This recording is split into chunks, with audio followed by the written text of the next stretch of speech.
Dunia malu man la malalah. Dunia adalah harta bagi mereka yang enggak punya harta di akhirat. Orang-orang yang cinta kepada dunia, sibuk dengan urusan dunia, bangun tidur yang dipikirkan dunia, sepanjang hari yang dipikirkan dunia, sampai mau tidur lagi pun yang dipikirkan juga dunia. Tiap hari pikirannya dunia. Nauzubillah, cintanya kepada dunia.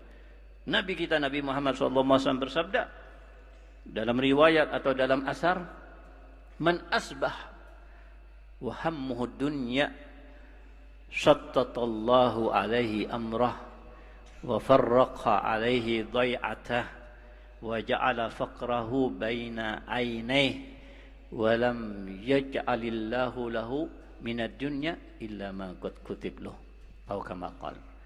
Siapa yang di pagi hari pikirannya dunia, bangun tidur pikirannya dunia, maka Allah akan cerai beraikan urusannya, dan Allah Subhanahu wa taala akan memberikan kesulitan dalam bisnisnya, rizkinya, dan Allah jadikan kefakiran di hadapannya, dan Allah tidak akan memberikan kepadanya daripada dunia kecuali yang sudah ditentukan oleh Allah Subhanahu wa taala. Oleh karena itu dalam kitab yang pernah diturunkan oleh Allah Subhanahu wa taala kepada Nabi sebelum Nabi Muhammad SAW, di situ Allah berfirman atau Allah mengatakan, ana urid wa anta turid. Ana urid wa anta turid. Allah punya keinginan. Manusia juga punya keinginan. In radita bima urid kafaituka bima turid. Jika Anda membuat aku ridha dalam apa yang aku inginkan, maka aku akan berikan kecukupan dalam apa yang kamu inginkan. Faham? Allah menginginkan hambanya apa? Ibadah, berbuat baik, takwa sama Allah, jangan melanggar, jangan maksiat. Kalau Anda memenuhi keinginanku, aku akan penuhi keinginan Anda. Keinginan manusia akan dipenuhi sama Allah kalau manusia memenuhi keinginan Allah Subhanahu wa taala. Wa ma khalaqtul jinna wal insa illa, aku tidak ciptakan manusia dan jin kecuali tujuannya untuk beribadah kepadaku, katanya Allah Subhanahu wa taala. Maka in radita bima urid kafaituka ma turid. Wa ilam tarda bima urid, kalau Anda tidak memberikan apa yang aku inginkan daripada Anda, tidak diberikan oleh Allah Subhanahu wa taala apa yang diinginkan. Walaupun dia mengejar-ngejar dunia, semangat apapun untuk mengejar dunia, tetap Allah tidak akan memberikan kepadanya dunia kecuali yang sudah Allah takdirkan dan tentukan. Betul?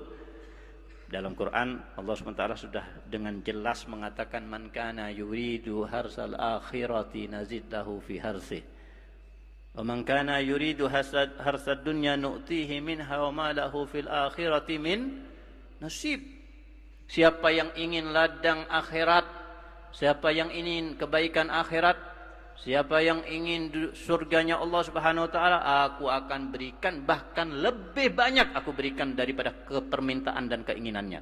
Kita ingin di akhirat begini-begini, Allah akan berikan yang lebih daripada keinginan kita. Tapi katanya Allah Subhanahu wa taala, barang siapa yang menginginkan ladang dunia, urusan dunia, maka aku berikan, walaupun tidak semua keinginannya diberikan oleh Allah tentunya. Tapi wa ma lahu fil akhirah min nasib. Tapi jangan mengharap aku berikan kepadanya bagian nanti di akhirat. Jangan mengharap kebaikan dari Allah di akhirat bagi yang cintanya kepada dunia, permintaannya hanya minta dunia. Bahkan kalau dihitung-hitung berdoa, mungkin manusia setiap hari berdoa, tapi yang diminta ketika berdoa urusan dunia kebanyakan, urusan surganya sedikit, urusan akhiratnya sedikit. Kebanyakan urusan dunia yang diminta kepada Allah Subhanahu wa taala. Ini tanda seseorang yang cinta kepada dunia. Cinta kepada dunia, salah satu tandanya kalau berdoa urusan dunia aja yang kebanyakan yang diminta kepada Allah Subhanahu wa taala. Termasuk tanda seseorang cinta kepada dunia, dia enggak lagi sibuk dengan akhirat, tapi justru sebaliknya sibuknya dengan dunia, sehingga enggak ada waktu untuk membaca Al-Quran, nggak ada waktu untuk berzikir, nggak ada waktu untuk hadir majelis taklim. Dari pagi cari dunia sampai malam. Waktu malam nggak ibadah di rumah, dia dengan keluarganya nggak ingat sama Allah Subhanahu Wa Taala, nggak pernah ngaji setiap harinya. Ramadan baru ngaji, itu pun nggak pernah hatam. Na'udzubillah. Urusan dunia 24 jam pikirannya dunia. Ini tanda orang cinta sama dunia. Orang yang cinta kepada dunia mengagungkan orang kaya daripada orang miskin, memuliakan orang kaya daripada orang miskin. Ada orang kaya diagungkan, dimuliakan. Orang miskin yang datang nggak dihawil, nggak diperdulikan. Orang yang cinta kepada dunia senang melihat kekayaan yang Allah berikan kepada orang lain. Senang lihat mobil yang mewah, rumah mewah. Kepingin rasanya punya juga seperti itu. Tapi orang yang tidak cinta dunia nggak hawil, nggak peduli dengan apa yang dilihatnya.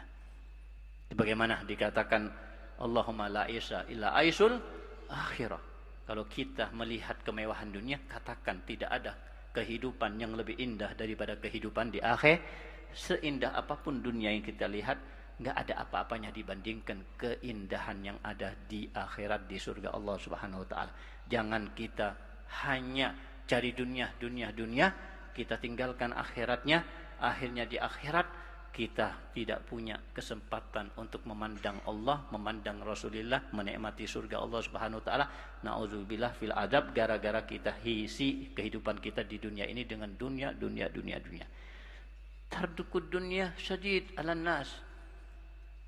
Meninggalkan dunia mungkin perkara yang berat bagi manusia. Manusia rakus untuk mendapatkan dunia, duit.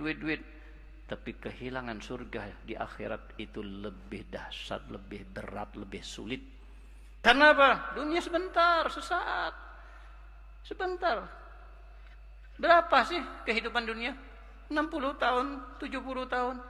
Berapa lama kehidupan di akhirat? Berapa lama?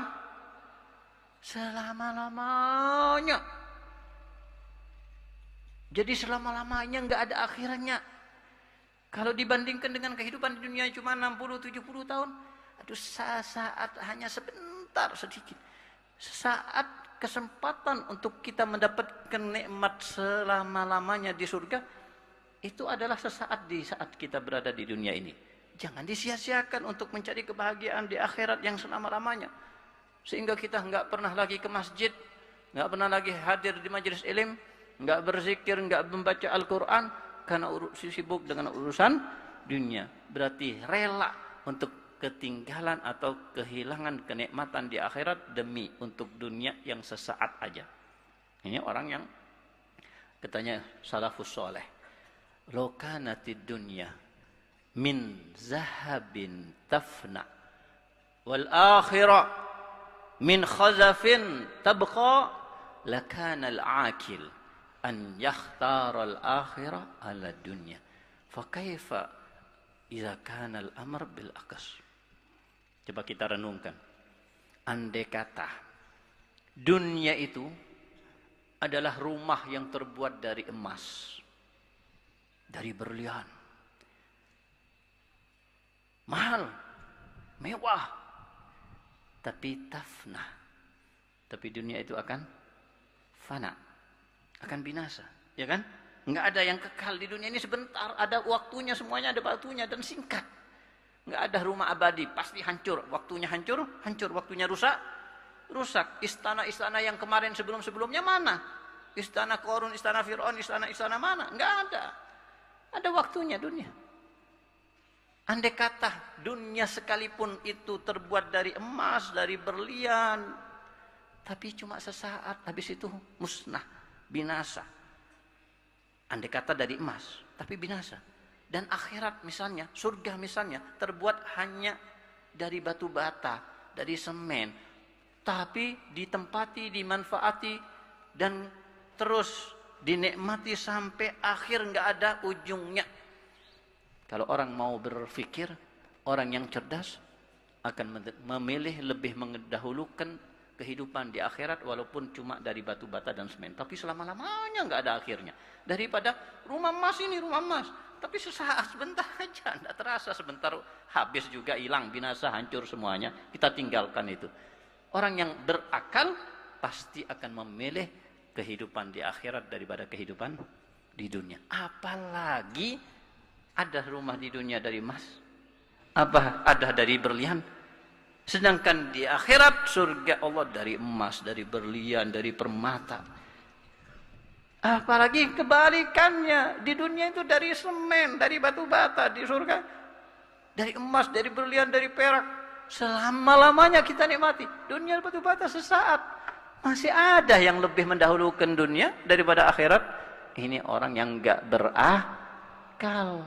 Katanya menurut salafus saleh masih ada yang mendahulukan.